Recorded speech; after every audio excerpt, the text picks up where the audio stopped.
Gaffer, we'll start with Tuesday night in the FA Youth Cup game. You were there, of course. What did you make of our performance from the academy lads? I thought it was a great occasion and a brilliant performance from the young lads, especially in the first half, where we took the game to Guiseley and everyone excelled. You know, it was an exciting performance and a great win. Looking forward to the draw now, but the fact that over 700 fans turned up as well made it a brilliant experience for all the youth team. It's cup action, of course, as well for the first team this week with Wrexham on Sunday. What's the feeling been like within the camp looking ahead to that one? Yeah, I've been looking forward to it actually. It's been nice to have a respite in the week so we could review last week's game properly. We knew we could perform better, and we'll be looking to do just that on Sunday. But it's going to be a big occasion. We're looking forward to it because you know, obviously they've had big investment over the last few years, Wrexham, and there's been a lot of glamour attached to that, and quite rightly, you know, they've been amazing investors for their community, not just the team, and so it just does bring it a little bit of a magic. Does this cup time?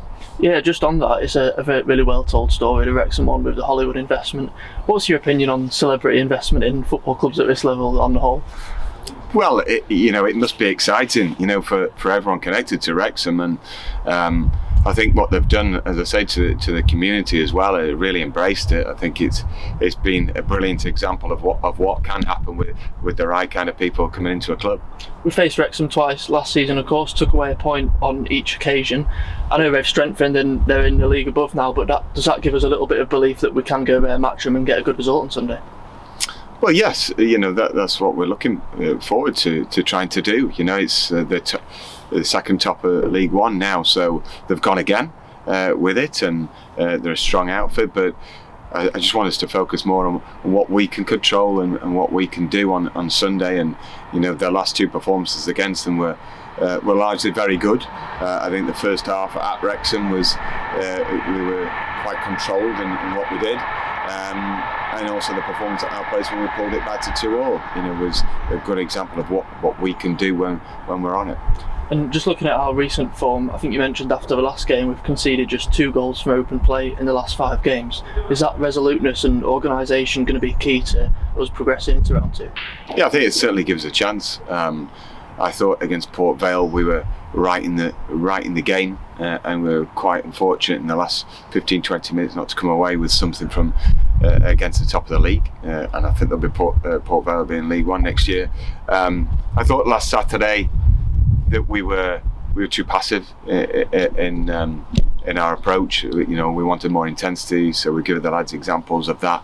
Even if you press, you know, from the middle third, it's got to be met with some aggression in there. So we're looking for a bit more of that on Sunday, because we need to compete and not be submissive.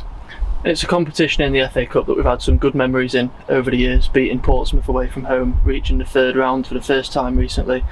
Just can you sum up the magic the FA Cup brings to a club? Is that still very much alive within the competition? Oh, of course. I think it's been some of our best moments of the club over the last 15 years, being in the FA Cup, and it just gives you that extra glow in preparation for a tie of this magnitude and biggest domestic competition, they say, you know, globally. So yeah, it's got that wow factor, and we know that we'll be coming to the ground and all the fans will be filling the stands. It's going to be a good occasion. And being chosen for coverage on ITVX as well, that brings with it additional exposure and additional revenue to the club. Just how important is that to a club of our size? It's hugely important. You know, we were, as soon as the tie was made and it was Wrexham, we thought we've got a heck of a chance, especially being at home, being on television. So you know, we were delighted that we've been given an opportunity and a stage to perform on like this, and yeah, looking forward to it. And the Wrexham game is the first of 4 games in a row at the Exercise Stadium. How important are the fans going to be to us getting some good results over these next few weeks? Well, we won 3 out of the 4 games preceding the Port Vale home game, and you know, on each of those home games anyway, the last 5, we've really turned up and put in powerful displays and passionate performances, and part of it was having the fans right on our side and really willing the lads on. So it's an important part of the season. You know, if we can make a real charge of it the next 4 games, you know, the league's so tight we can actually flip it on its head and be in contention. And just finally on team news ahead of Sunday, Toby Sims missed the last game. Is he any closer to a return? Well, he's training today, so we'll ascertain, exactly where he's at from his performance in training, as in how he feels and whether he can battle it out on Sunday.